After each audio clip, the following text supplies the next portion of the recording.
another missile. This is what the Hindu mobs are doing. Sectarian violence on the streets of Leicester.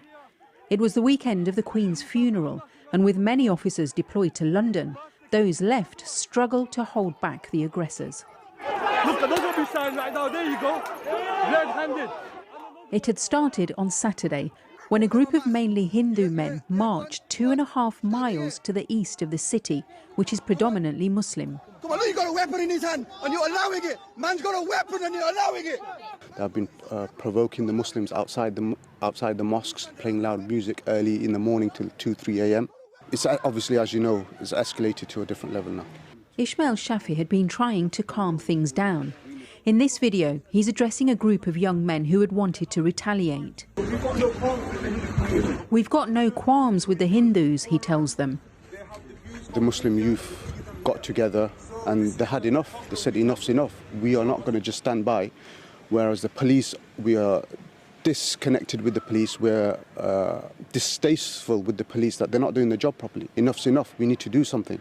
And they are like going around patrolling the streets, making sure our Muslim brothers and sisters are feeling safe, and they don't feel safe at the moment. But even by saying that Muslims are just patrolling, some Hindus take that as a provocation. From our side, it's just a frustration.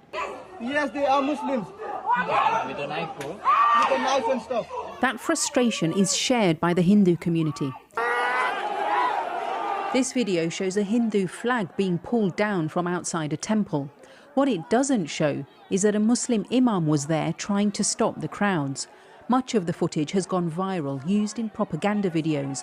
It's also been reported across India and Pakistan. Meanwhile, 15 people have been arrested after a serious disorder broke out in UK's Leicester city over the weekend.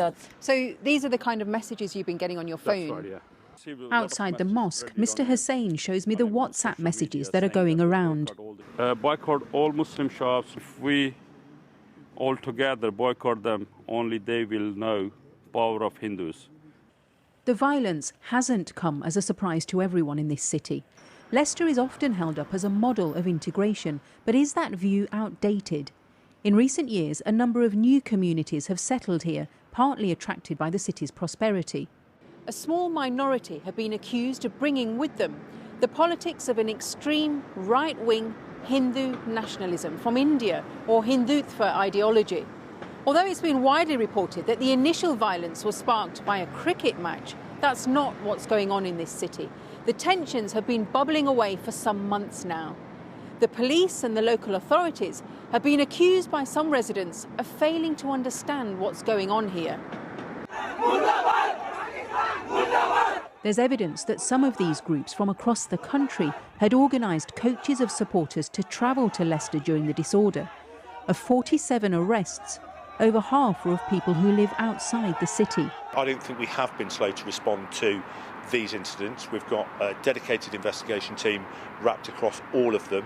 There's significant body-worn videos, CCTV, online imagery that we're working our way through. Today, a joint statement was issued by Hindu and Muslim residents. We arrived in this city together. We faced the same challenges together. We fought off racist haters together and collectively made this city a beacon of diversity and community cohesion. But even as they had prepared their statement, there had been disagreement over whether the term Hindutva extremism should be used. They're saying we want peace and the rest of it. That's cool. Okay, that's cool. Everybody wants peace, but you have to have these uncomfortable conversations and you have to address the elephant in the room. I don't think it's about hiding any kind of perspective or truth. I think we have to understand that there is concern on both sides, and both sides are willing to have dialogue, and that dialogue needs to continue and take place before any particular statement around that is made. A small example of just how difficult it may be to re-establish the cohesion that this city prides itself on. Thank you so much.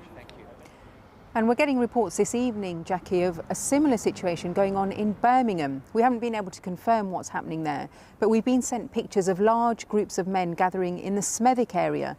And earlier today on social media, we saw posts from people in that city calling for a demonstration or a march this evening. People in Leicester have been warning for some months now that unless the violence here and the situation here is dealt with, it may soon spread to other cities. And there's a concern this evening that that may already be beginning to happen. Darshna, thanks very much.